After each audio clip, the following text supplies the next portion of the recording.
He came in just looking for coffee. What he got instead was a reminder that the world had moved on without him. Until one voice, firm, steady, undeniable, rose to say, "Not today." In a world where medals are mistaken for costume jewelry and decades of sacrifice dismissed at a cash register, one old soldier sat in silence, dignity intact, but deeply wounded. That silence didn't last long, because somewhere just 2 blocks away, a retired general still remembered. And when he walked in, he didn't ask for respect. He commanded it. This is the story of Sergeant Major Elias Ford, a man whose quiet strength sparked a wave of change in a store, a town, and countless hearts. A story of service, sacrifice, and the powerful echo of one man choosing not to be overlooked. Sometimes respect doesn't arrive in applause. It arrives in a voice that reminds us all who we're standing next to. Tyler Jensen barely glanced at the medals pinned to Elias Ford's jacket before scoffing, "Sir, those are just costume jewelry, right? You don't really expect a discount for that." His tone was dismissive, almost bored. Elias, resting lightly on his cane, met the young man's indifference with quiet resolve. "They're not costumes," he said softly. "They represent 30 years of service." Tyler rolled his eyes with no attempt to hide his disdain. "Sure they do. Full price, bro." Elias didn't argue. He simply reached into his wallet, paid what was due, and walked out of the Harvest and Hill Market without a word. He moved slowly, each step steady but deliberate, and lowered himself onto a nearby bench. The cup of coffee in his hand remained untouched. It was never about the price. It was the sting, the quiet, aching sting of being disregarded, invisible. Then, from inside the store, the cheerful hum of background music cut off abruptly. Silence followed, thick and unexpected. A beat passed. Then a voice rang out, firm, unwavering. "Attention all patrons and staff of Harvest and Hill Market. This is General Raymond Hail." The moment those words filled the air, something shifted. The noise stopped. Conversations died mid-sentence. The atmosphere became dense with curiosity and stillness. Something was coming, someone actually, and that someone didn't ask for respect. It commanded it. Elias Ford had long since left the battlefield, but the war never really let go of him. Years had passed, decades even, and yet, in so many ways, he never stopped serving. In a modest third-floor apartment tucked inside an aging brick complex, Elias lived a life shaped by discipline and solitude. His world was quiet. Bookshelves lined the walls, their contents mostly history texts and tattered manuals on military strategy, annotated in the margins by a younger version of himself. A single photograph hung above his desk, black and white, slightly faded, showing a group of young soldiers grinning in their uniforms. Their faces were full of life. Most of them never made it home. Every morning without fail, Elias woke at 5. The habit had been ingrained too deeply to break. His body responded before the sunrise, still trained by decades of early reveille. He brewed his coffee strong and black, took a seat at his worn kitchen table, and unfolded whatever newspaper the corner store had that day, usually Stars and Stripes, if he was lucky. Morning light poured through the small window, casting soft streaks across the floor. Whenever the rain came, his left leg throbbed, a souvenir from Kandahar, the price of a roadside bomb. But Elias rarely talked about that. Pain to him was just another kind of silence, one he knew how to carry. His cane was made of oak, its leather-wrapped grip worn smooth over time. It wasn't just a walking aid, it was a memory, a partner. He'd been offered newer, lighter models more than once. He always refused. That cane had supported him through 2 stints in the VA hospital and a long, uneven recovery. It had earned its place. The orthopedic shoes he wore, while far less sentimental, were no less essential. Even walking a few blocks to the store could feel like a tactical mission. Each movement measured, each step a decision. Most days Elias stopped by the VA clinic. Sometimes it was to pick up medication, sometimes to sit quietly with others who knew what it felt like to come home but never truly arrive. They greeted each other with mahs and brief, wordless acknowledgments. No need for small talk. There was a brotherhood in silence. Elias never complained, never demanded attention. He moved through life like a shadow, steady, present, often overlooked. That morning at the coffee shop started no differently than the ones before it. The air carried a crisp chill. By 6, his boots were laced. His khaki jacket was neatly pressed, but there was something different in it. That day marked the anniversary of Operation Panther Ridge, one of the last missions Elias led before retirement. It had been a brutal campaign, one that carved permanent lines into his memory. Lives were lost, decisions made, things that couldn't be undone. Without quite knowing why, Elias had pinned a small row of service ribbons inside his jacket that morning. Not for show, not for anyone else, just for himself, for remembrance. He hadn't walked into the Harvest and Hill Market looking for gratitude. He wasn't trying to make a statement. All he wanted was a hot cup of coffee and maybe 10 minutes of quiet to read the front page in peace. But peace has a strange habit of arriving late. And respect, when it finally comes, often doesn't knock. Sometimes it bursts through the door in a voice that echoes with command, dressed not in civilian clothes, but in metals of its own. He didn't need honey or oat milk, just coffee. A simple, strong cup, black, no frills. He'd heard good things about this place, that their brew was bold, clean, and worth what they charged. But more than the flavor, what brought him here was a small sign hanging by the front door. We honor those who serve. Ask at checkout for senior and veteran discounts. That was enough. Elias Ford moved slowly but deliberately across the polished floor of the Harvest and Hill Market. Every step measured, his cane tapping rhythmically at his side. His coat was buttoned all the way up, neat and precise, but just high enough that the ribbons pinned to his chest peeked through, like a quiet whisper of the years behind him, of everything he'd given. If someone bothered to look closely, they'd see them. Behind the coffee counter stood a young man, maybe 22 or 23. His hair was angular, deliberately sharp, and his fitted black shirt disappeared beneath a crisp store apron. The name tag on his chest, clean and bold, read Tyler, in that stark, modern sans serif font that tried too hard not to care.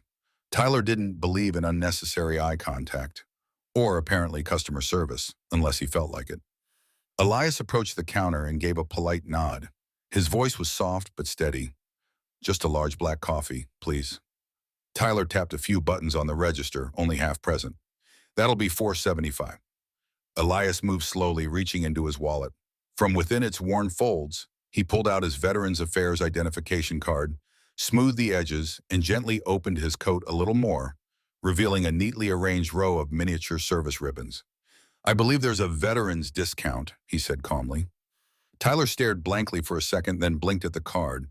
His eyes flicked to the ribbons, and his lip curled slightly, almost like a smirk. He tilted his head, squinting at Elias as if trying to make sense of something that didn't fit his world. These, he asked, pointing vaguely at the ribbons. Sir, those are just, like costume jewelry, right? Elias didn't respond right away. He slowly lowered the card, straightened his posture, and replied with quiet firmness. They represent 30 years of service. Tyler scoffed. He didn't hide it. With a dismissive flick of his hand, he waved the explanation away. Sure, gumball prizes. That doesn't change the price. We need a real military ID for the discount. Not whatever that thing is. Time paused. It was only a second, maybe less, but in that small moment, the store seemed to hold its breath. A woman arranging tulips nearby froze mid-stem. A man with a cart full of kombucha turned his head. An elderly couple in the bread aisle glanced up, their eyes acknowledging something unspoken, but they said nothing. Elias stood perfectly still. He didn't raise his voice. He didn't argue or beg. He just said in a voice that had carried through drills, storms, and ceremonies, "That's a valid federal ID, and those medals were earned." Tyler rolled his eyes, dramatically now. He jabbed the screen again with more force. Well, he said, voice laced with sarcasm, it's still full price, unless you want to take it up with corporate about your souvenir pins. Just a few feet away, in a booth raised slightly above the floor, the store manager sat. Dana Whitmore, dressed in a sleek black blazer and oversized glasses, looked up from her laptop. Her eyes flicked toward the interaction.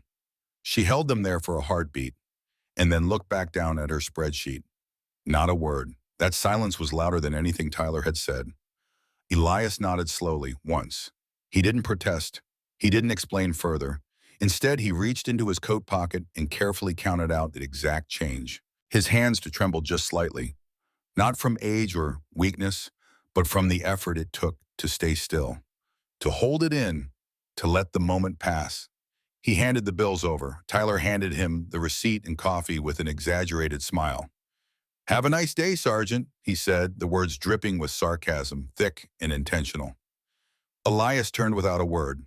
The soft clicking of his cane followed him as he walked past aisles of gluten-free crackers and neatly stacked granola bags. He moved toward the small seating area by the window. The coffee in his hand steamed gently, untouched. He sat down, back straight, jaw clenched, eyes unfocused. All around him, the world returned to its routine. Conversations resumed. The gentle hum of jazz filled the air again. Employees restocked shelves. Shoppers went on with their mornings.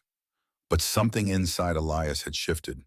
The bitterness in the coffee was nothing compared to the bitterness he now felt in his mouth.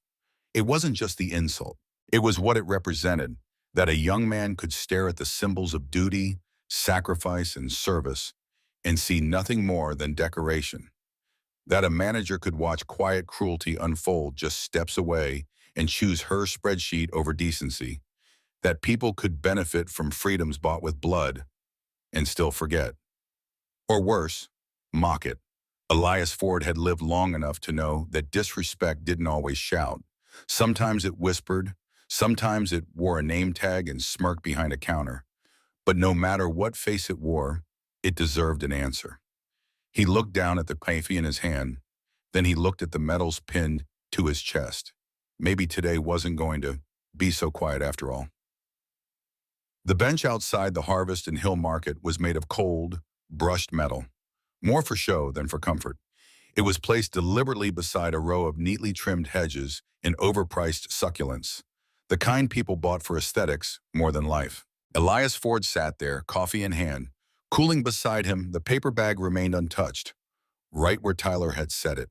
Elias sat still, his cane braced carefully between his knees, hands clasped tightly over the curved handle, fingers bone-white from the pressure. He wasn't seething the way some would when insulted, not in any way that might draw attention. He didn't shout, didn't threaten. That had never been his way. His silence, though, was louder than most men's rage. Something had shifted inside him. Cracked. Not pride. He'd buried that years ago in places most people never had to imagine. No, this was deeper, older. The ribbons pinned to his coat tugged at him with new weight, as if suddenly burdened by the meaning they carried. He reached up, fingers calloused and careful, to straighten the one that had slipped crooked. Bronze Star, Purple Heart, Army Commendation. To the young man behind the checkout, they had looked like nothing more than glittering pins. But to Elias, each one held a name, a memory, a silence that used to belong to someone else. He exhaled long and steady, as though trying to loosen something wrapped tight around his chest. Then, from his coat pocket, he pulled out an old flip phone, scuffed, solid, dependable. It was the kind of device that didn't pretend to be anything more than what it was. Elias trusted things like that. His thumb moved slowly over the keypad, scrolling through a short contact list until he landed on one entry. Hail, Gen. Red. The label was vague by design, intentionally miswritten in case the wrong hands ever found it. He hadn't touched that number in years. Not since the last reunion. Not since the ceremony where men clinked glasses of aged scotch and shared stories too heavy for civilian ears. Raymond Hail, 4-star general, decorated combat veteran, former commander of the 3rd Infantry Division. A man Elias had once followed into fire and storm and back again. Years ago at his retirement, Ray had pressed a card into Elias's hand and said, "If the world ever forgets who you are, call me, doesn't matter where or when, I'll answer." Elias never thought he'd need to, but today wasn't like any other day. He pressed the call button. 2 rings, then a voice, firm, weathered, unmistakable, even after all this time. "Ray Hail. General, it's Elias Ford. Sergeant Major Ray Ford, from Panther Ridge." A pause and then warmth, sudden and complete, filled the line like sun breaking through a cloud. "Elias, good Lord. Damn good to hear your voice. You all right?" "I'm mostly all right, sir." Elias kept his tone even, but the tremor tucked beneath the words didn't escape Hale's notice. I had a situation, nothing physical, just— Elias paused, weighing his words, then told him. Simply, clearly. No drama. The store, the clerk, the comment, the silent indifference of the manager. Each piece laid down like a report. He wasn't searching for sympathy. That wasn't why he called. He didn't want punishment or justice.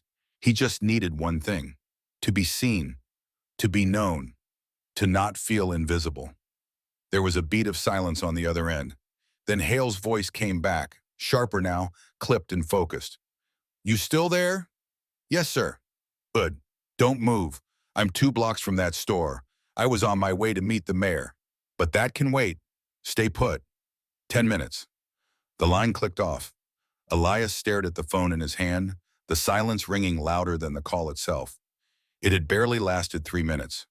But he knew, deep in his bones, in the muscle memory forged over years in uniform, everything was about to shift. The front chime at Harvest and Hill Market rang as it always did. No one paid it much attention. It was just another customer in search of fresh bread or gourmet cheese.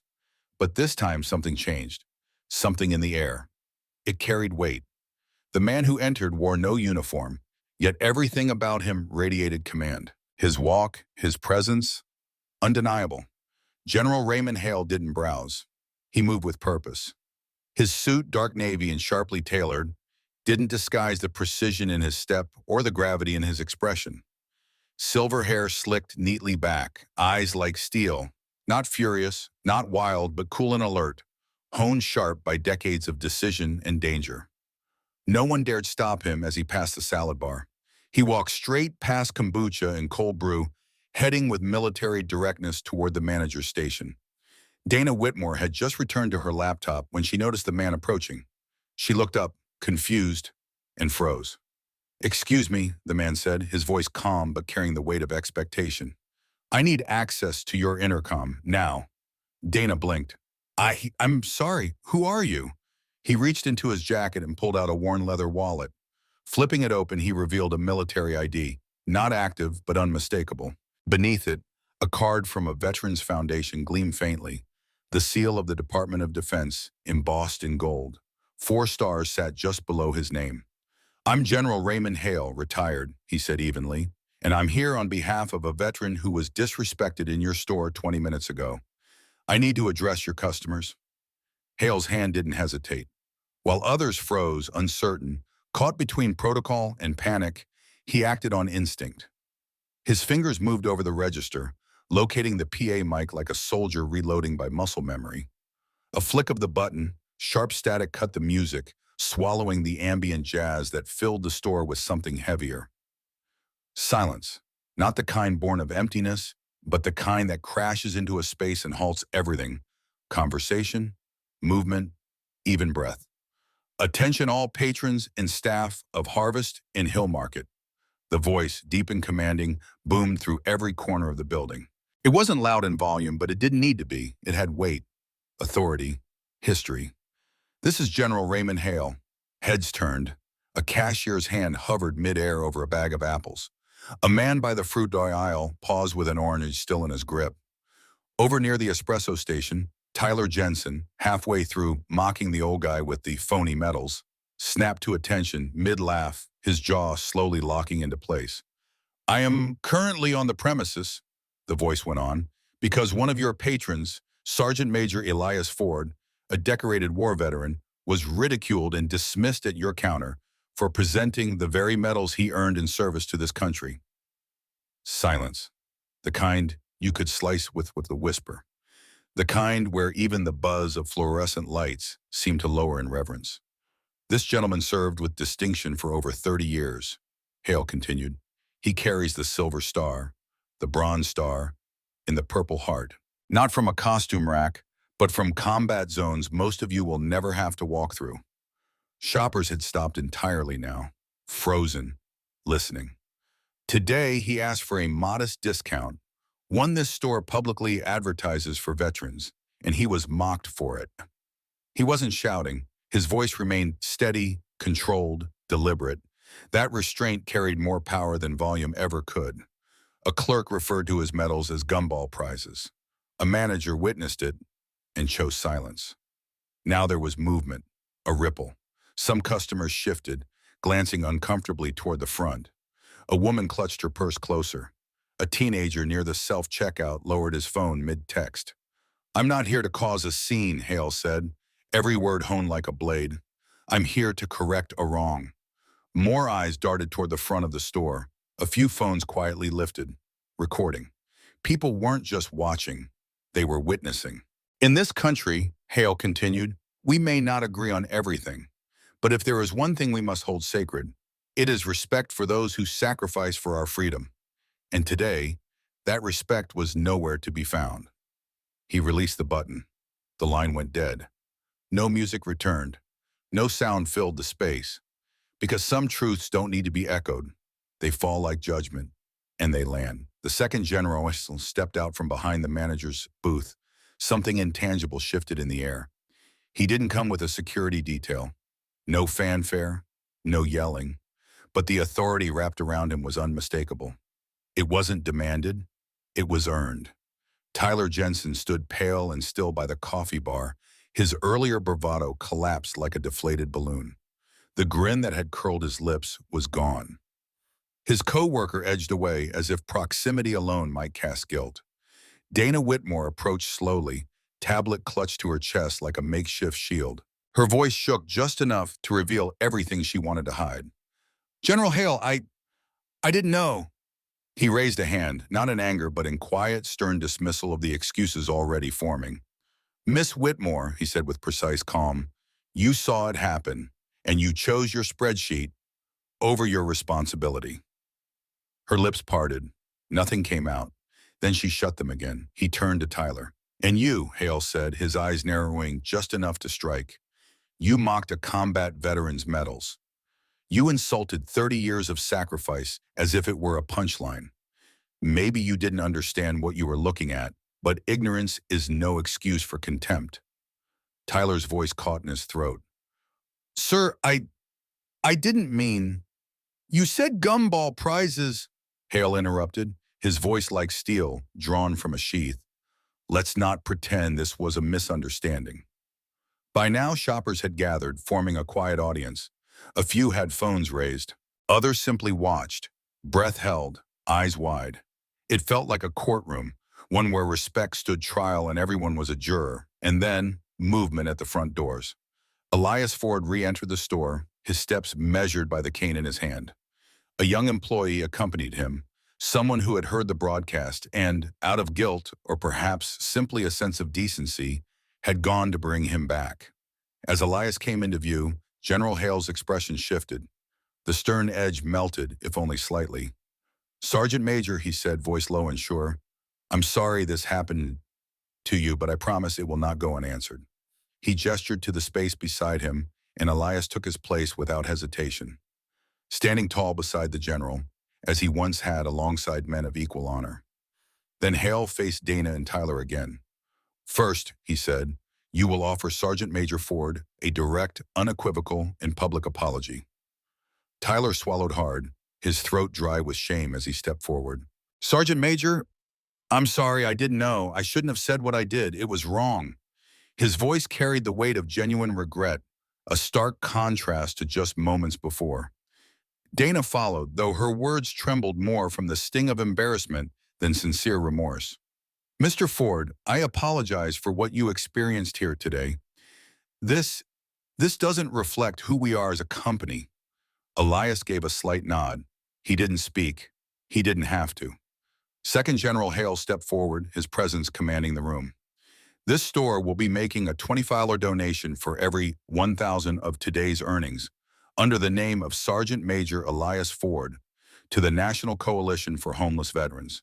My office will personally oversee the transfer. That amount is not up for debate." Dana's eyes widened. "That's a significant amount," she murmured, stunned. "It's also the cost of dignity," Hale replied firmly. "Consider it restitution." Then his voice rose, calm but deliberate, so every ear in the building could hear. "And third, this store is now closed for the day." Gasps rippled across the room like a sudden gust of wind. Hale didn't pause.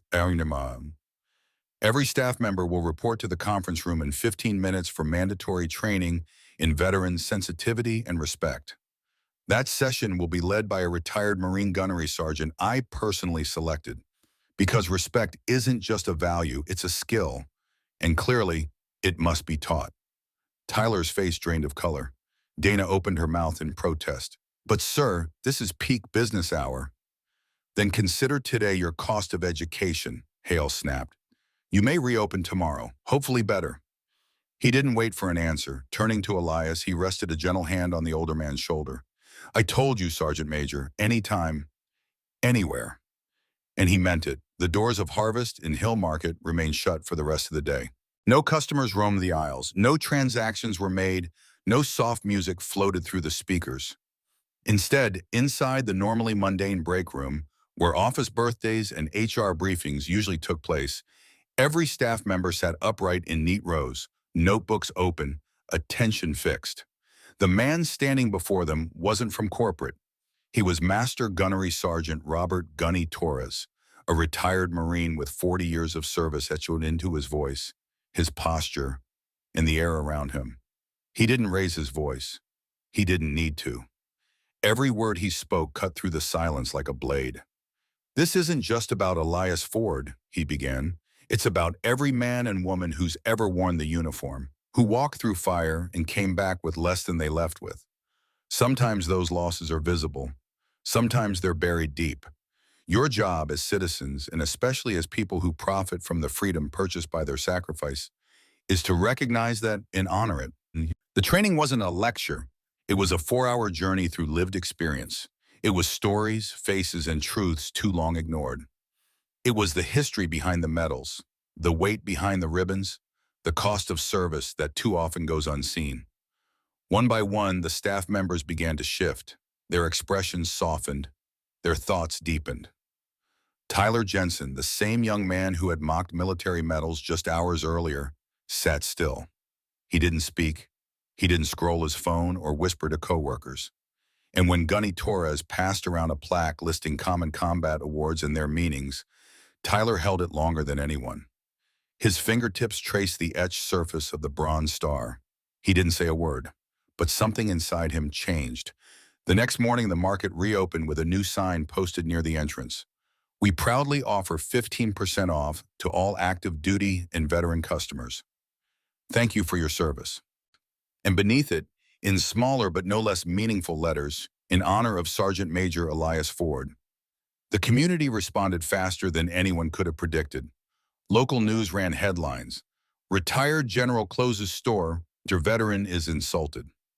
A video of General Hail's speech over the intercom went viral, shared across veteran groups, military family pages, and everyday citizens who knew what respect looked like when they saw it.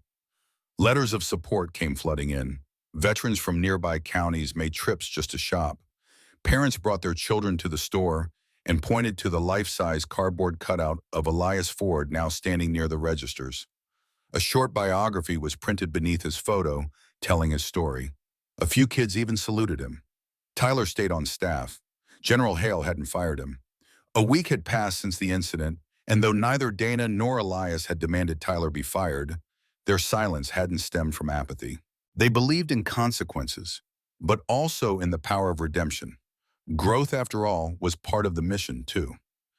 One morning, Elias returned to the market, hoping for nothing more than a peaceful cup of coffee. It was early, quiet, the way he liked it. But this time, before he could even ask, Tyler approached him with a steaming mug already in hand. No charge, he said, his voice lower, more thoughtful than before. I read about the Silver Star, sir. I didn't know. I should have. Elias looked up, his face unreadable for a long second. Then he gave a single, subtle nod. Knowing now is what matters. And it did. Dana Whitmore, deeply affected by what had transpired, took meaningful action. She didn't just apologize or post a statement.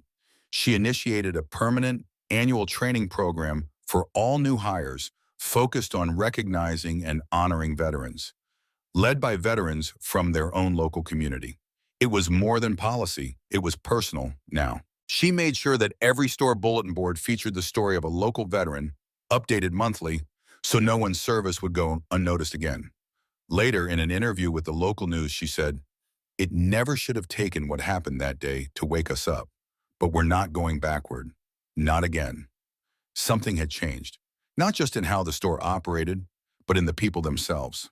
Because one man, quiet, resolute, decided his silence had gone on long enough. And because one general understood that retirement didn't mean the mission to protect and defend had ended. By the time General Raymond Hail and Sergeant Major Elias Ford stepped out of Harvest in Hill Market that day, the sun was already sliding lower in the sky, casting long amber streaks across the sidewalk. The storm, both literal and emotional, had passed. Yet neither man said a word as they walked. They didn't need to. Soldiers know that some silences aren't meant to be filled with noise. Sometimes presence says enough. A few blocks down stood a small, worn-down cafe. Nothing flashy, just old brick walls, faded paint, and the comforting aroma of real food. The kind of place where the waitress calls you sir without irony and refills your coffee before you even think to ask. They chose a table by the window where the afternoon light stretched across the checkered tablecloth. Without a word, Hale ordered 2 plates of meatloaf and mashed potatoes. He didn't need to ask what Elias wanted. He already knew. They spoke slowly, like old friends do, letting the pauses settle between memories that were both heavy and familiar. "You remember Carter Ridge?" Elias asked, stirring his coffee with the handle of his spoon rather than the actual end. Hale nodded. "We lost 6 good men there. You dragged Sergeant Montoya out under fire. I still don't know how the hell you managed that with your knee all shot to hell." Elias allowed a small, crooked smile. "Montoya weighed less than my gear did back then." They laughed softly, but the sound faded as quickly as it came. "I think about them," Elias said. "The ones who didn't come home. Every morning. Then something like today happens. And I wonder, did the world just move on?" Hale set his fork down, leaning back in his chair. He looked Elias square in the eye, his voice low but steady. "No, it forgets sometimes, but it hasn't moved on. Not while there are people like you still carrying the memory, and not while I'm still breathing." He reached into his jacket and pulled out a slim leather folder, worn and practical. Inside, neatly organized, were a card, a packet of information, and a contact list. "This," Hale said, sliding it across the table, "is from my foundation. We've got a team, VA claims advisors, housing support, peer counselors. No red tape, no waiting lists. You call, they act." Elias raised an eyebrow. "I get my meds on time. Don't need a handout." Hale smiled, but his voice didn't waver. "It's not a handout. It's a lifeline. You and I both know too many who slipped through the cracks. I'm not letting you be one of them." Elias looked at the folder, then back at the man across from him. "You were always better at politics." Hale's tone softened, but the weight behind his words was unmistakable. "And you were always the reason the rest of us made it back." They ate in silence for a while, the low murmur of the cafe wrapping around them like a blanket. It was a shared stillness, not empty, but full of meaning. When they finally stood to leave, Hale reached out and clasped Elias's shoulder firmly. Solid, grounding. "No one gets left behind, not on my watch," he said. Elias didn't respond, not verbally, but the quiet nod he gave was steady and full of unspoken trust. For all the years of pain, for all the weight he had carried alone, one thing had now become clear. He didn't have to carry it alone anymore. And a week later, the entrance of Harvest and Hill Market didn't just look different, it felt different. Just to the right of the store's automatic sliding doors, framed in a rich, dark oak and softly lit by a single overhead spotlight, there hung a newly installed sign. Its design was modest, yet dignified. No frills, just clarity and grace.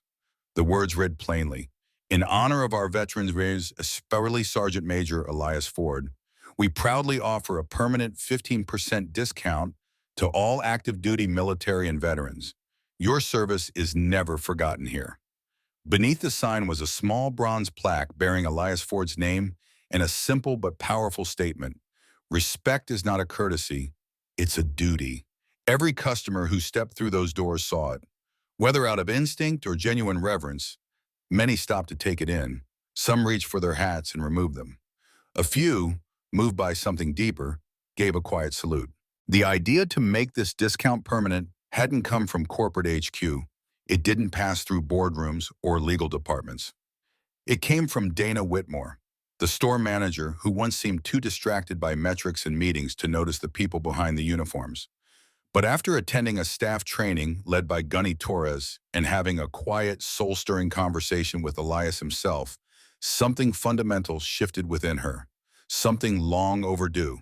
She didn't just make the change quietly, she made it public, declaring it in a press release that was picked up by local media. Our store, she said, will be known for more than its quality products. It will be known for how we treat those who've sacrificed for us.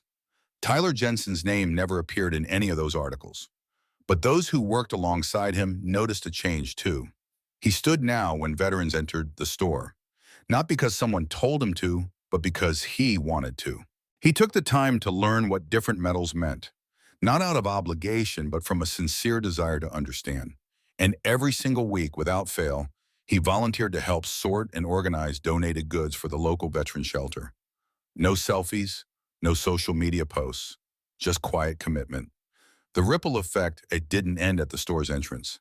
News of what had happened spread beyond town limits. A local paper ran the headline, "General walks into market and teaches a lesson in honor." It struck a chord, and that story was shared thousands of times across the internet. Military forums reposted it. Veterans groups highlighted it. Local news stations across the country picked it up. At first, the attention came from the drama, a retired general confronting a store manager. But what made it linger, what gave it weight, was the heart that followed. Veterans started coming in from neighboring towns and counties. Some just wanted to meet Elias Ford and shake his hand. Others came to shop in a place where they knew they were seen, where they felt valued rather than overlooked. Parents brought their children and pointed toward the new display by the register, which now featured a rotating spotlight honoring different veterans from the community. The staff began with Elias and took the time to learn, from the distinction between a Bronze Star and a Silver Star to how to say thank you for your service, in a way that didn't sound scripted or hollow. And Elias, he still used a cane, still kept to his quiet routines. But something about his posture had changed. It wasn't that he was finally being noticed. It was that people were beginning to recognize what he had always stood for. In a town that had long since forgotten how to express gratitude, a single moment of cruelty had cracked something open, letting in a flood of quiet, consistent acts of recognition. Over time, the incident became more than just a story. It became part of the town's identity, a living legend rooted not in fame but in values. In a world spinning faster each day, it's easy to look past the quiet ones, the men and women who offered the best years of their lives in sun-scorched deserts and dense, unforgiving jungles. They didn't return home seeking celebration. Most came back yearning for peace. But peace doesn't always groin on them with open arm. Sometimes it meets them with silence, or worse, with disregard. And so we ask ourselves, what do we lose as a society when we stop honoring those who sacrifice for us? We lose more than just tradition. We lose our moral compass, the deep grounding reminder that freedom was never free, that it was paid for in sweat, suffering, and sacrifice by people like Elias Ford. People whose medals aren't just shiny tokens, but echoes of battles most of us will never understand. Do those medals still mean something to us? Do we teach our children what they represent? That a Bronze Star stands for heroic service? That a Purple Heart is more than a mark of injury? It's a symbol that someone chose to stand between danger and home? Or have they become decorations we glance at, then forget? This story isn't just about a veteran being mocked or a general stepping in to set things right. It's about the strength that lies beneath every uniform. It's about the battles that continue long after the war is over. It's about dignity, unspoken, unshakable, and the responsibility we all share to honor it. If you've ever seen a similar moment, if you've witnessed someone standing tall while the world overlooked them, we invite you to share it. Tell your story in the comments. Your voice matters. Your story keeps their legacy alive. Because this isn't just Elias Ford's story. It belongs to every veteran who's walked quietly among us, to every citizen who's dared to see them, and to honor them not just with words, but with action. Let this story be a reminder. Honor doesn't require a stage or a spotlight. It just needs someone willing to act, someone who refuses to look away. If this story moved you, if it stirred something in you that reminds you of who we are and who we ought to be as a nation, then please subscribe, leave a like, and share it with someone who needs to hear it. Help us spread more stories like this, stories that give voice to the silent, strength to the forgotten, and dignity to those who've earned it 1,000 times over. Thank you for watching, and thank you for remembering.